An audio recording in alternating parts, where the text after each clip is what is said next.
오늘은 플럭스 리덕스 모델을 조금 더 심층적으로 사용해 여러 장의 이미지를 사용자가 원하는 대로 적절하게 섞어 새로운 이미지를 생성해 보겠습니다. 블랙포레스트랩 공식 사이트의 플럭스 툴즈 설명을 보면 리덕스 모델을 사용해서 원본 이미지를 다양한 스타일로 변경할 수 있다고 합니다.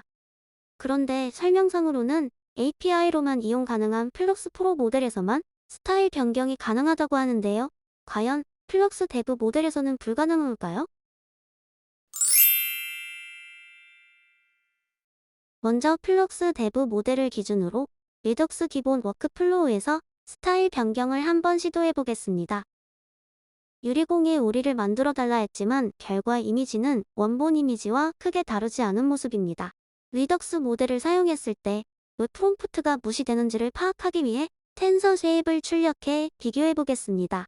디버그 텐서 쉐입 노드를 추가한 뒤 클립 텍스트 인코드 노드와 어플라이 스타일 모델 노드의 출력에 각각 하나씩 연결해 줍니다.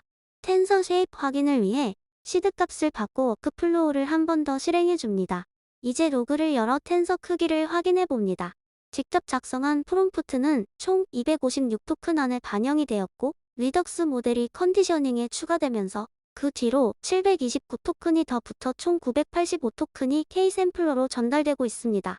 즉, 사용자가 작성한 프롬프트 토큰과 리덕스 모델이 추가로 덧붙인 토큰의 비율이 무려 3배 가까이 높게 적용되기 때문에 사용자 프롬프트보다 리덕스 스타일이 더욱 강하게 반영되는 것입니다.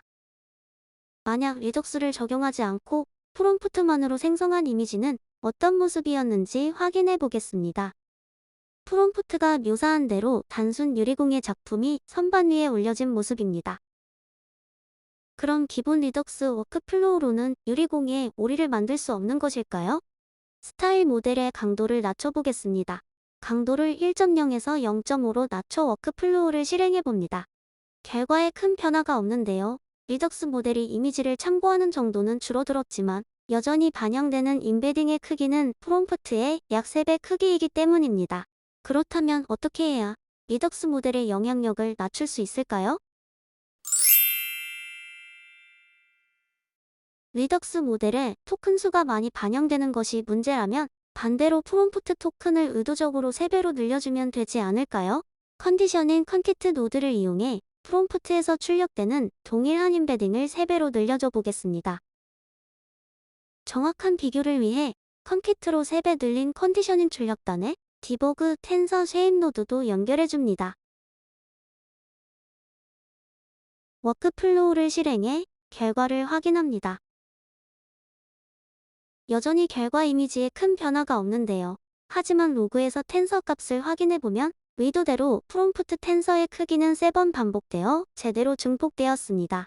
하지만 현재 작성된 프롬프트가 너무 짧기 때문에 실제로는 256토큰을 다 채우지 못하고 일부분만 채운 뒤 나머지는 빈 토큰으로 채워진 것을 고려해볼 수 있습니다. 빈 토큰까지 가득 채워서 프롬프트를 작성한다면 프롬프트를 조금 더 적극적으로 반영할 것이란 가정으로 챗GPT에게 장문의 프롬프트를 부탁해봤습니다. 모든 설정을 동일하게 두고 프롬프트만 길게 작성하여 다시 워크플로우를 실행해봅니다. 프롬프트가 달라졌기 때문에 전부 이미지가 새로 생성되었습니다. 나란히 두고 비교해봅니다. 자세한 프롬프트 덕분에 결과에 분명한 변화가 생기긴 했습니다. 하지만 사이트에서 본 예시와 같은 유리공예 오리는 아닌 것 같습니다. 그렇다면 리덕스 모델의 적용 강도를 낮춰보면 어떨까요? 단계별로 어플라이 스타일 모델의 스트렝스를 낮춰보겠습니다. 0.7일 때는 큰 변화가 없습니다. 0.4로 낮추면 프롬프트만으로 생성된 결과처럼 목이 가는 오리가 나타나기 시작합니다. 0.1까지 스트렝스를 낮추면 확실한 유리공예 오리가 생성되지만 참고한 오리의 모습이 약하게 반영되는 모습입니다. 조금만 더 다가가면 원하는 형태의 오리를 생성할 수 있을 것 같은데요. 잠시 여기까지 중간 정리를 해보도록 하겠습니다.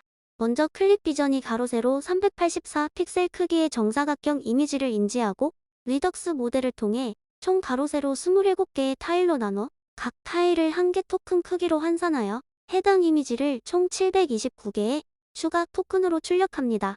사용자가 특별히 매우 긴 프롬프트를 작성하지 않는다면 일반적으로 256 토큰이 반영되므로 프롬프트의 영향력을 키우려면 방금 시도해본 것처럼 프롬프트의 토큰을 강제로 증폭시키거나 반대로 리덕스의 토큰을 강제로 낮추는 방법을 시도해볼 수 있습니다. 리덕스 모델의 토큰 영향력을 낮추기 위해 컴퓨I 매니저에서 어드밴스드 리덕스 컨트롤 커스텀 노드를 찾아 설치합니다. 이제 리덕스 어드밴스드 노드를 추가한 뒤 클립 기전 모델과 스타일 모델을 연결해줍니다. 컨디셔닝과 참고할 이미지도 연결해줌으로써 기존의 어플라이 스타일 모델 노드를 해당 노드로 교체하면 됩니다. 비교를 위해 디버그 텐서 쉐입 노드도 연결해줍니다.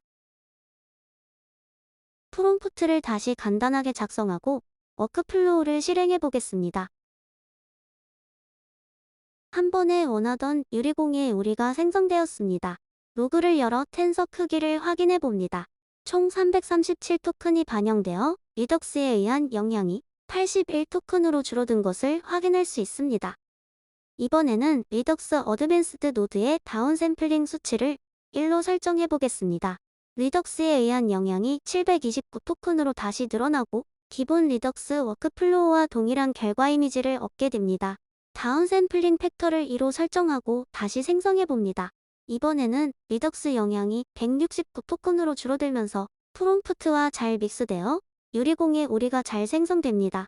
리덕스 텐서 크기와 다운샘플링 팩터 사이의 관계를 살펴보면 다운샘플링 팩터로 27을 나눈 몫을 기준으로 제곱을 계산하면 리덕스 텐서의 크기를 산출할 수 있습니다. 이제 리덕스 어드밴스드 노드를 활용하면 자유롭게 리덕스 모델의 영향력을 제어할 수 있습니다. 게다가 리덕스 어드밴스드 노드에서는 참고할 영역을 마스킹하여 지정할 수 있습니다. 마스크 에디터에서 리덕스가 참고할 영역을 마스킹해준 뒤 마스크 이미지를 리덕스 어드밴스드 노드로 연결해주기만 하면 됩니다. 예시에서는 한복 입은 강아지가 에펠탑 앞에 방문한 모습을 생성하기 위해 강아지와 한복의 마스킹을 진행했습니다. 적당히 프롬프트를 작성한 뒤 워크플로우를 실행해봅니다. 의도한 대로 리덕스 모델이 강아지와 한복, 그리고 배경인 에펠탑까지 모두 적절히 반영하여 이미지를 잘 생성해주고 있습니다.